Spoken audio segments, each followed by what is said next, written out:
Welcome to Law Firm Marketing Mastery. I'm Christopher Small.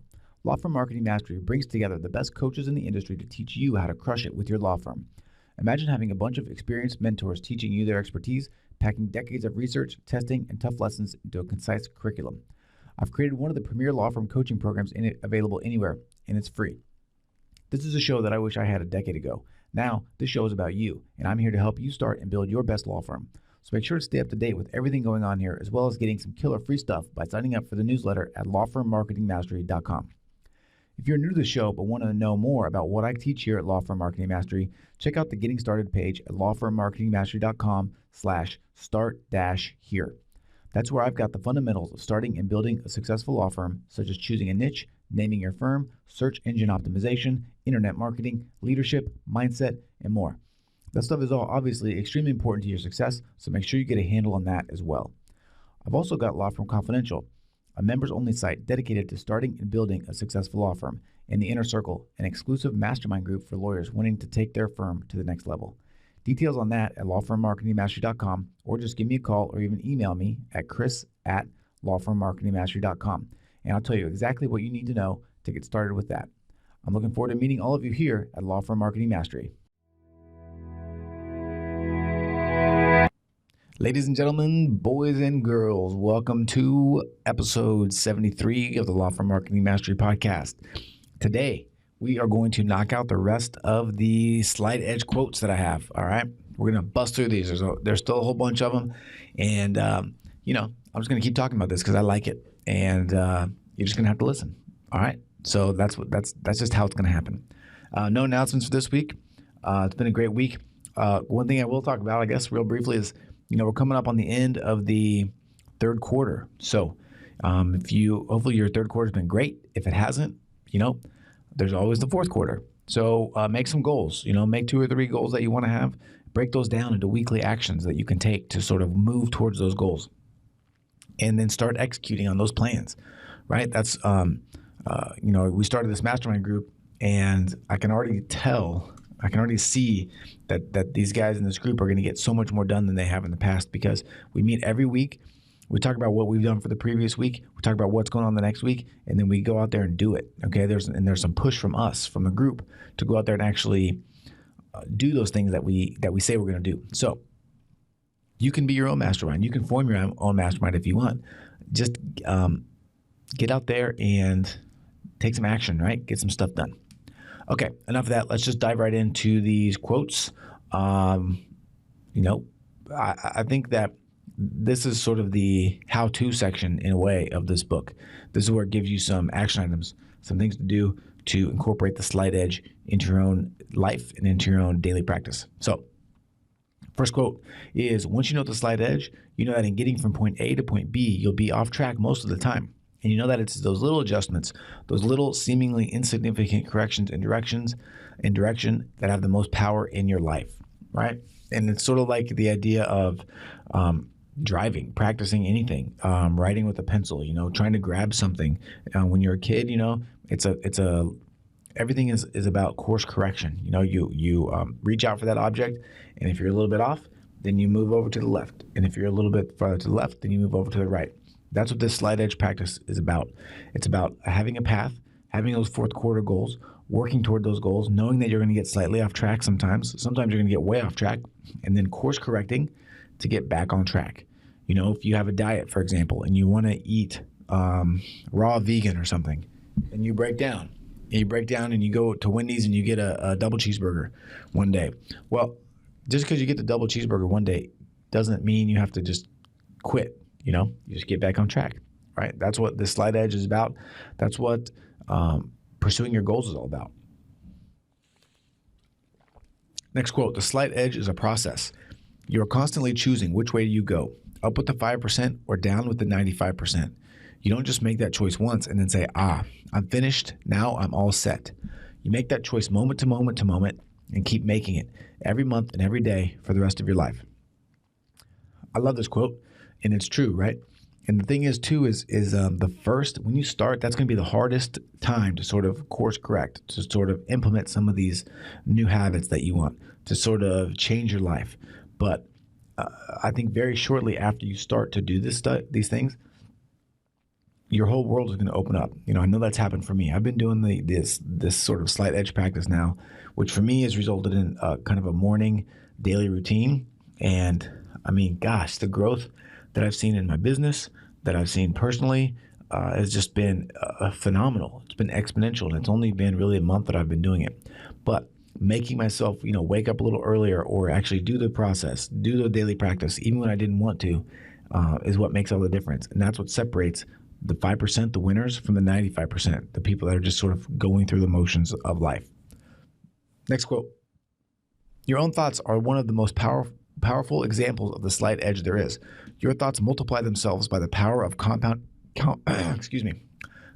interest, and like a mental water hyacinth, over time, often a lot less time than you might expect, they come to cover the pond of your mind. That's one of my daily practices, is affirmations. And also I have a vision board, and that's where this comes into play.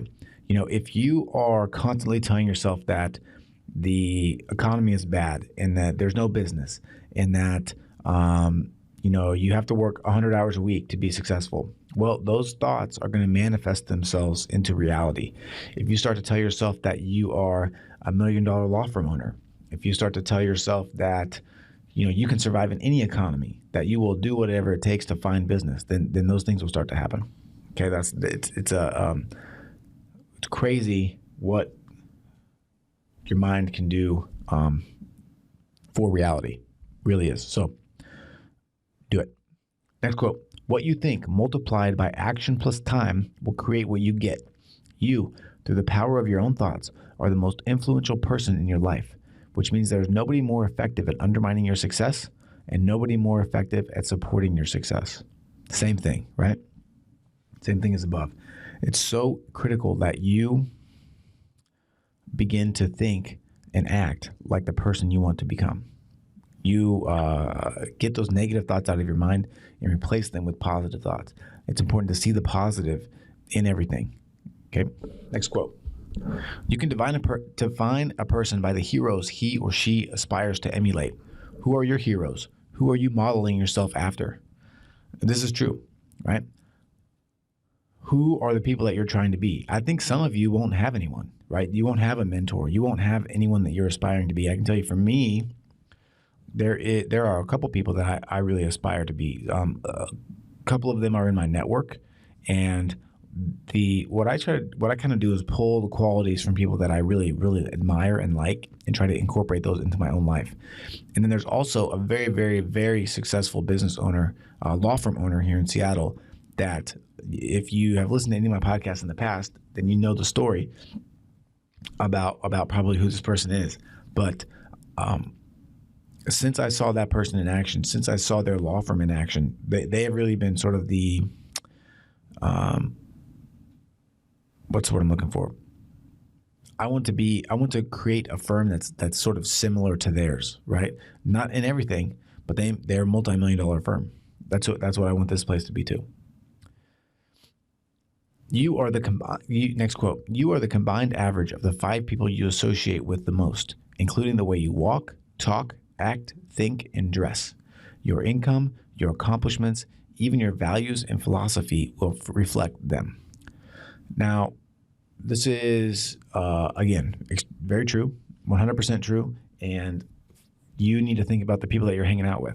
And if you're hanging out with people that are kind of woe is me, pessimists, you need to get new friends. You need to maybe stop hanging out with your some of your family members that only, bring you down when you're with them. Yeah, they're family, so you want to hang out with them from time to time, but they don't have to be the 5 people that you spend the most time with. You want people that are going to be ambitious like you, that are going to strive for success, that aren't afraid to have big goals and go after them, that aren't afraid to fail, that aren't afraid to express their feelings and express a want and then go after that.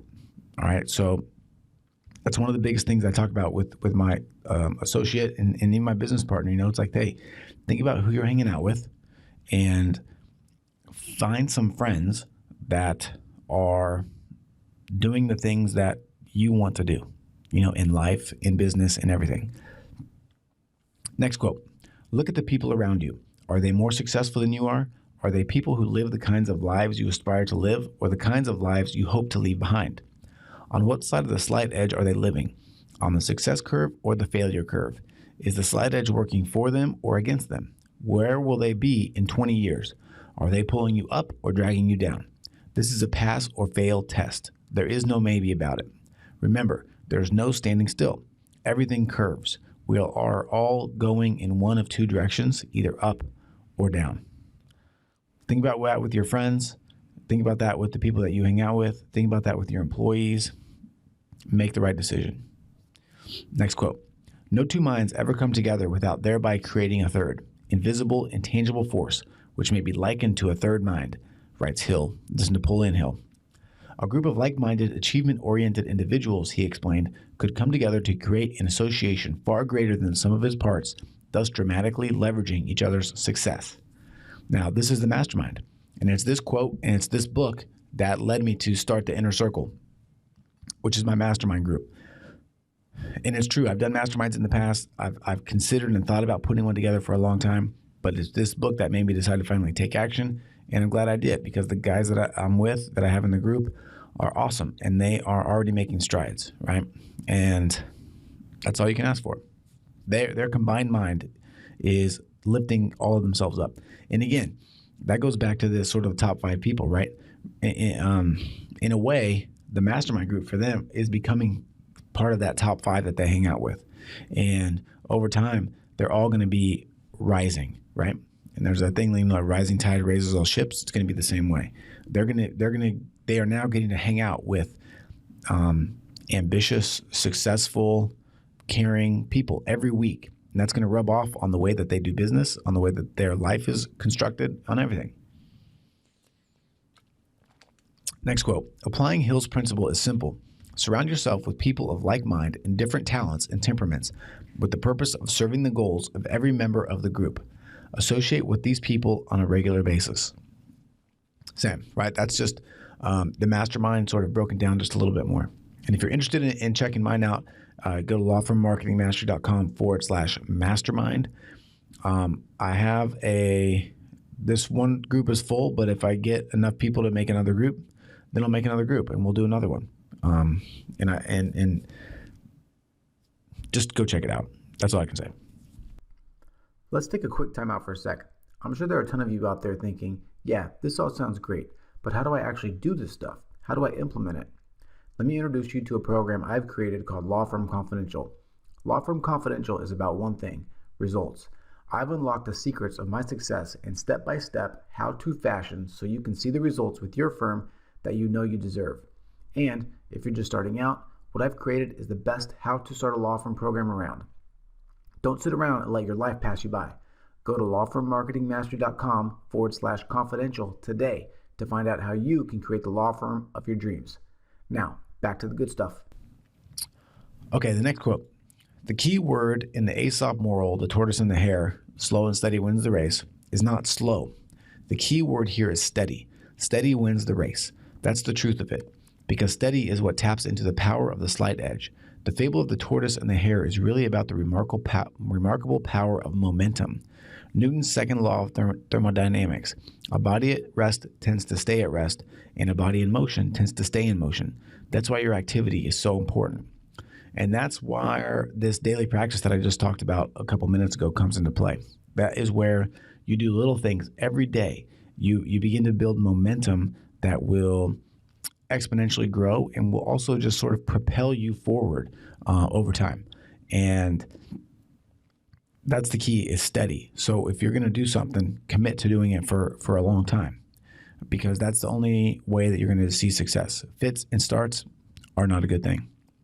Next quote. Being productive and being busy are not necessarily the same thing. Doing things won't create your success. Doing the right things will.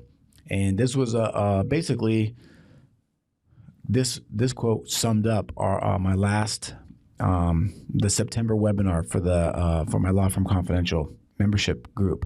It was about basically ways to be productive, and then ways to stop fooling yourself into thinking that you're productive. And being busy is the easiest way to fool yourself into thinking that you're productive. You know, how many times you go through the whole day, feel like you're just going all out, you look back and you haven't really accomplished anything. Either you're putting out fires, you're doing busy work, you're doing administrative work, you're looking at Facebook for an hour, you look up and the day's over. But you rationalize it, you feel good about yourself because you've been so busy. The other thing that we do is, let's say a simple DUI comes in and you spend 100 hours on that case. Looking at it after 2 hours of work and research, what the issues are, what the likelihood of success is, and then you just need to go talk to the prosecutor and see if you can work out a deal. But you don't have anything else to do.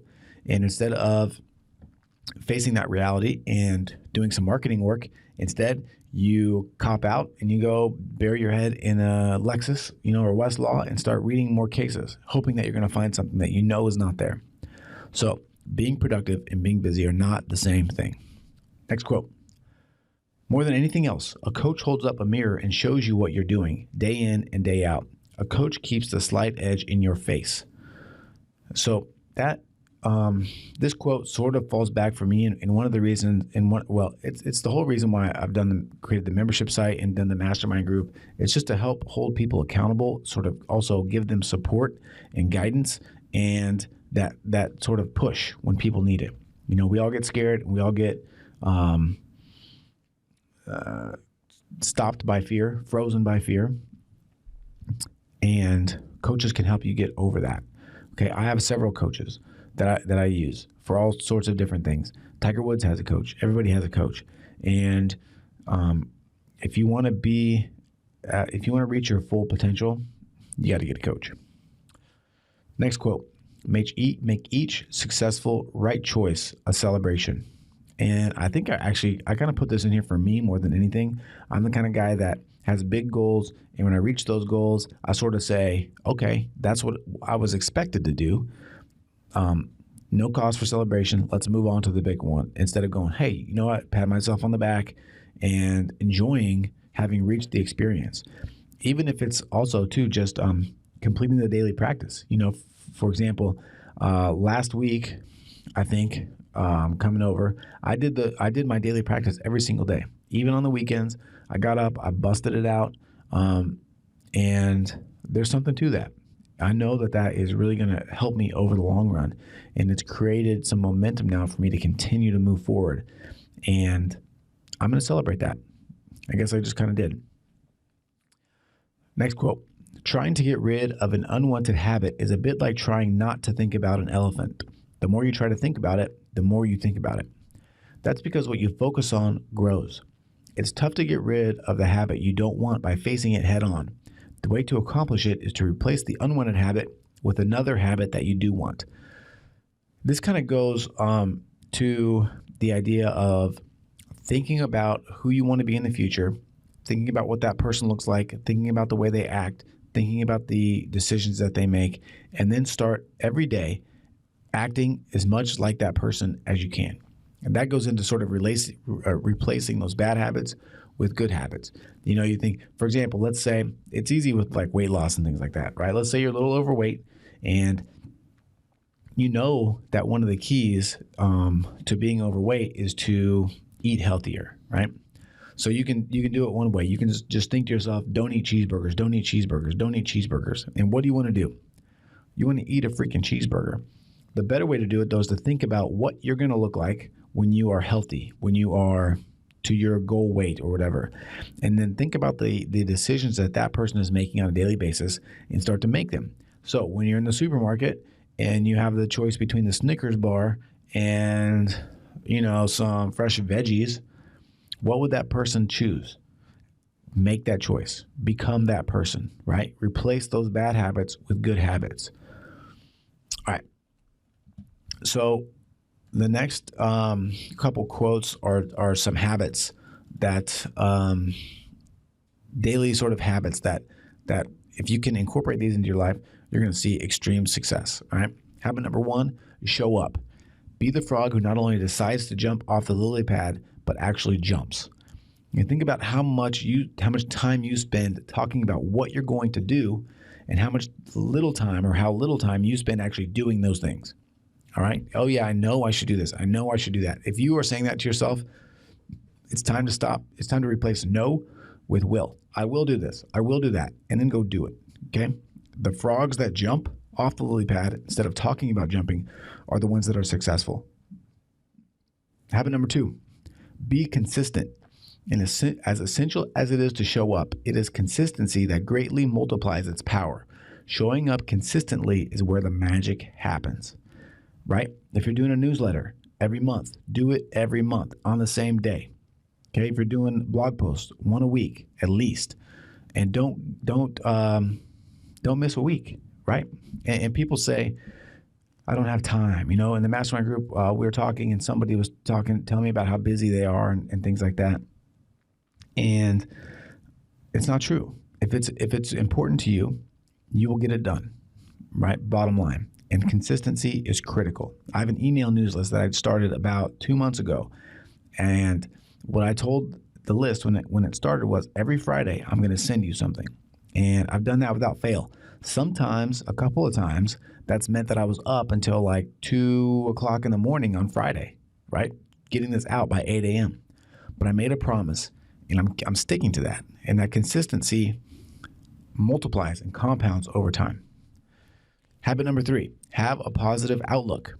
Approaching the events of everyday life with a consistently positive outlook moves you toward your goals.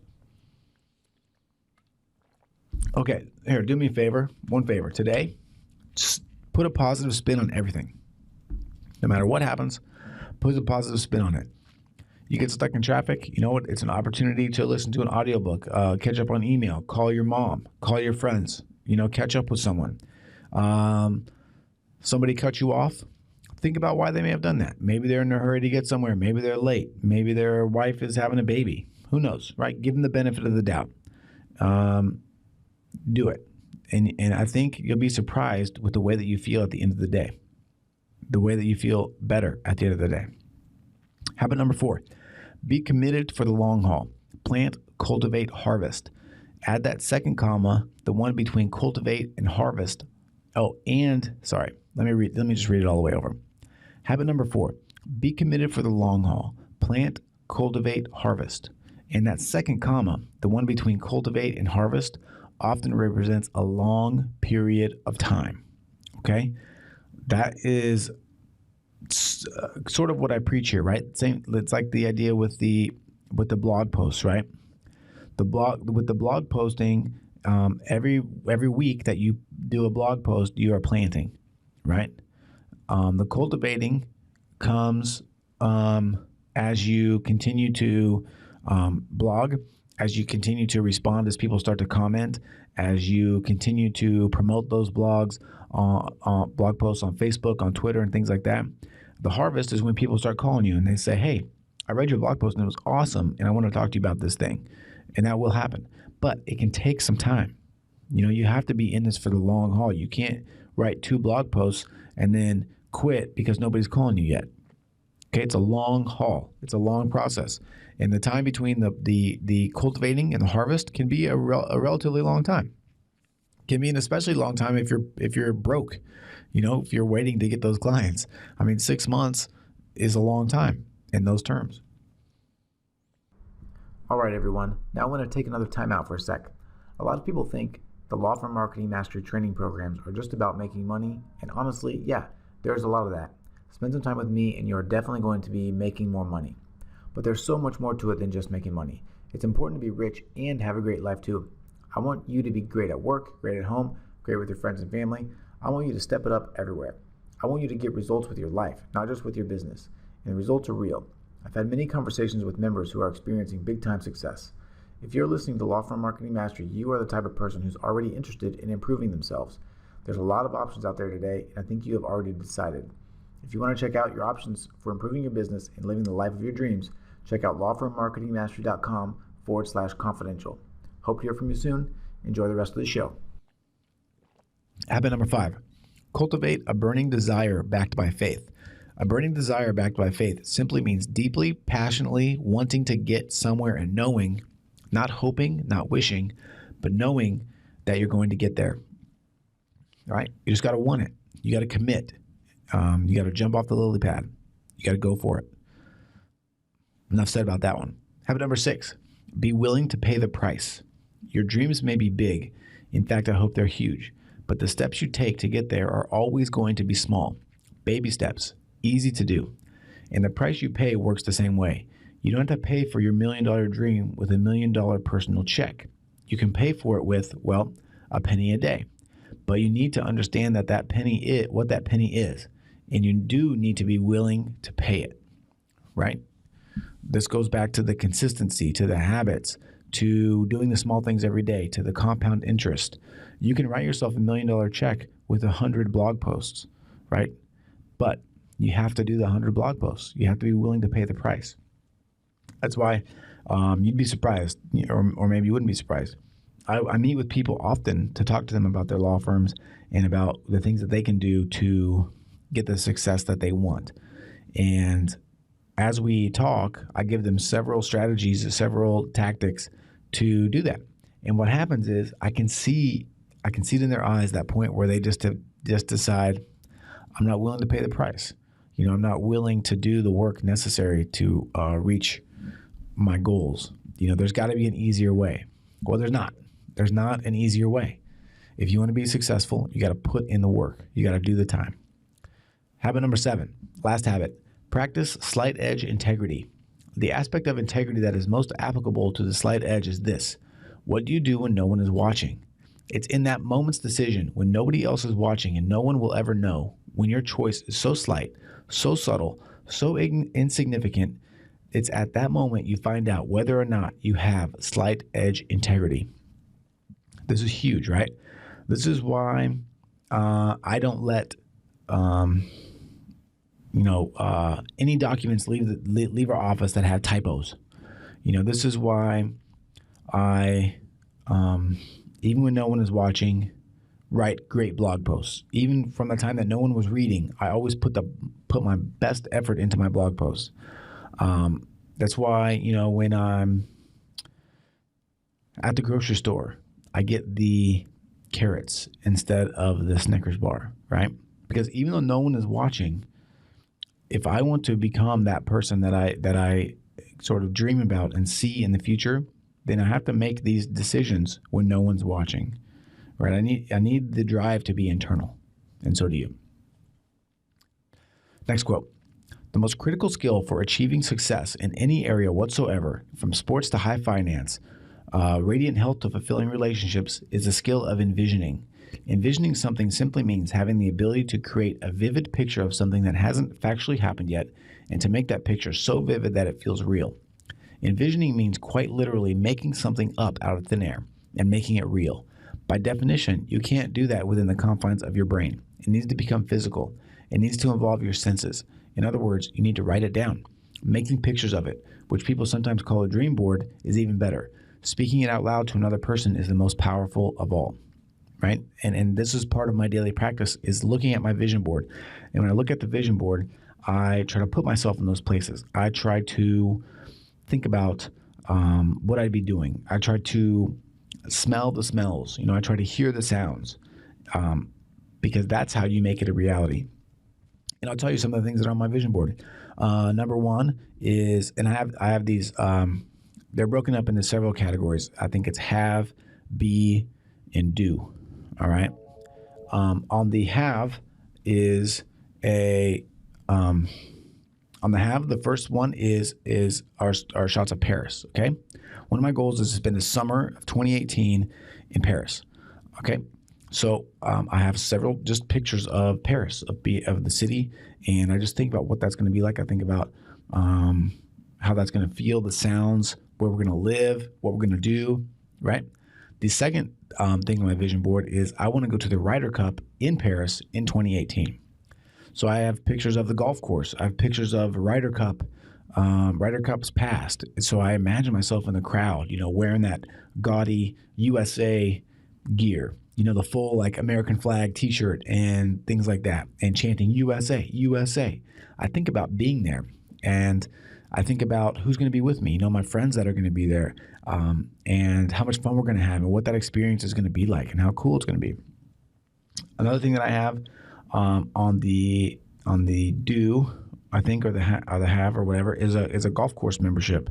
I'm a huge golfer. There's a specific course that I want to join because it has a pool too, so the kids can go to the pool has a good. I know one of my buddies is a member there, so I know it has good membership and has cool people there, and that's one of my goals too.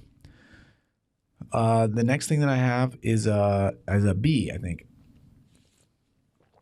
For B, I have GQ, right? I think it's important for me it's not important to me.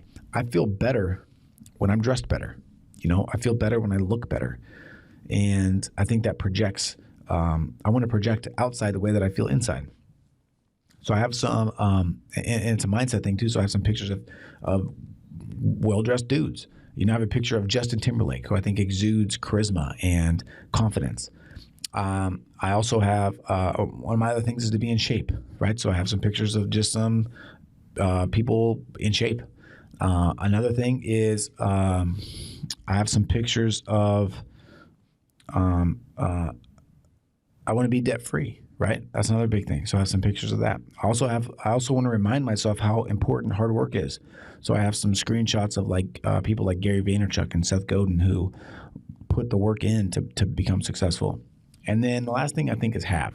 These are have. So I have like Tesla. I want to have a Tesla in a year or so. I want to have a really, really cool home office. Really cool home office. Like next level cool, So those are the things that I have on my vision board. And I just go through and I spend the time thinking about that and put myself in those situations. And then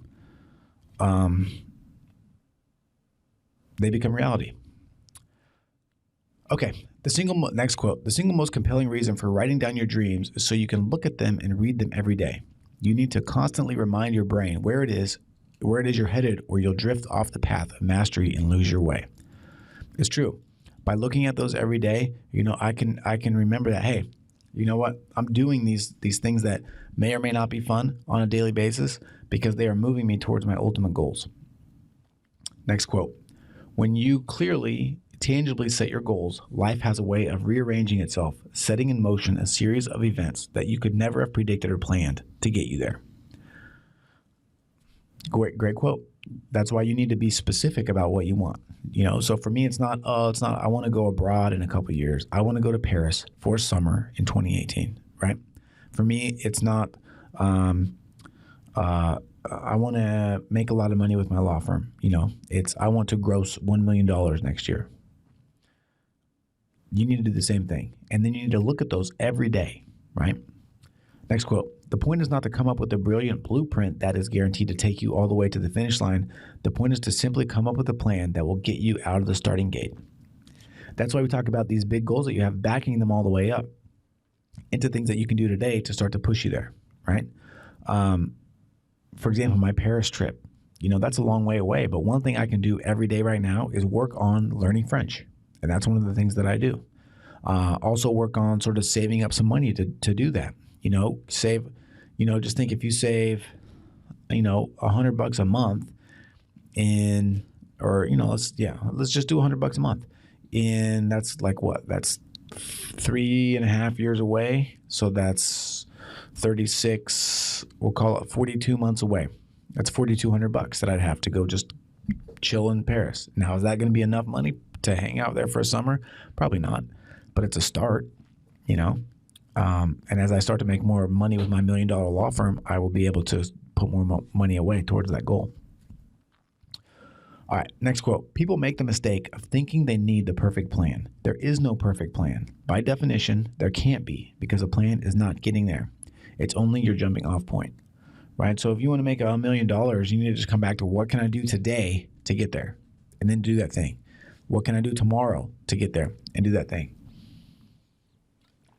And then you want to have some benchmarks so that you can say, by doing these things in the next quarter, I should be able to see X. And if you're not seeing X, then you reevaluate. You say, well, do I need to do something else? Do I need to stay the course? Do I need to add something in? What can I do to get to where I want to be? Next quote. Successful people do what unsuccessful people are not willing to do. They put the slight edge to work for them rather than against them every day. And that's what it boils down to right there. Successful people do what unsuccessful people are not willing to do. So just think about it. If you're not where you want to be, what are the things that you know you should be doing that you're just not doing, that you're rationalizing away, that you're putting on the back burner. Put the critical things up front. Put the easy things to the side. Do them later. Next quote. Successful people don't look for shortcuts, nor do they hope for the big break. Right? There's no such thing as a big break. No one ever has big breaks. If you think someone has, go talk to them, and dig. Don't just let them get away with, whatever. One day the phone just started ringing. No, talk about what they did for the year before that. Break it down, line by line, day by day, if you have to. And what you'll find is they put together a plan that they either didn't even know about, or that they actually put in a lot of hard work to get to where they want to be. Okay? There are no such things as big breaks. The sooner that you can get that out of your mind, there are no such thing as like dream marketing plans. What it takes to build up a successful law firm is a bunch of sort of different streams pouring into your firm and providing you business. Okay? Last quote, and then we're done. Hopefully you've enjoyed this, but last quote. Successful people never blame circumstances or other people. Instead, they take full responsibility for their lives. Yeah, sure, the economy can be bad. You can catch some bad breaks. Bad things happen to everybody. And again, it goes back to that positive mindset. You have an option for how you want to view the things that happen to you. Okay? You can allow them to just control you. You can place the blame on other people. You can blame your lot in life for circumstances outside of yourself, or you can begin to take personal responsibility for what you do. You can say, okay, this is where I am. This is where I want to be. Today, I need to do these things to get there, right? For example, for me, this podcast, right? This is something I need to do today to get to where I want to be, right? I want to be a thought leader for law firms. That's why I'm doing this. I'm putting in the work every single week to help you, right? That is my end goal, is to help you. And I'm not going to let any circumstances get in the way of that. I'm going to take responsibility for my life, and you should too. Okay, so that's it for today.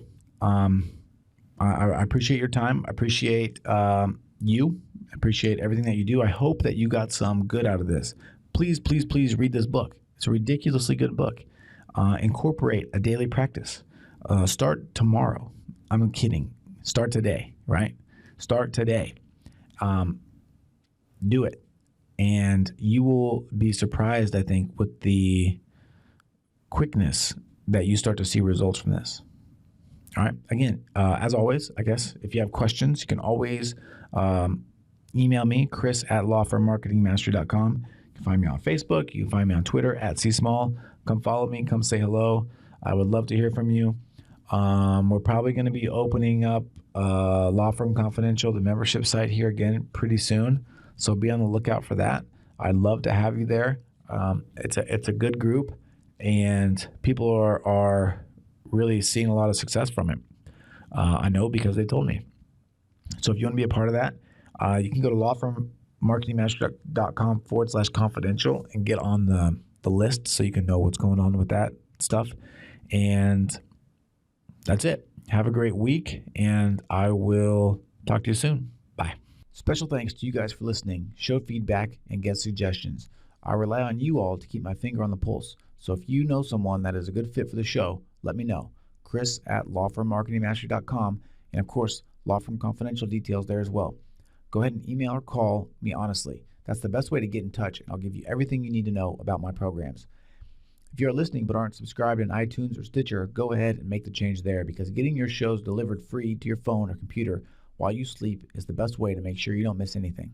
Just go to iTunes or Stitcher and search for Law Firm Marketing Mastery. That's it. And if you want to write me a nice review, I'll love you forever there as well, because it helps other people find me, and it's really important to keep my show ranks up. So tell your friends, because the greatest compliment you can give us is a referral to someone else, either in person or share it on the web. So have a great week. Go out there and take care of business, and know that the work you put in today is going to pay off 10 times over tomorrow.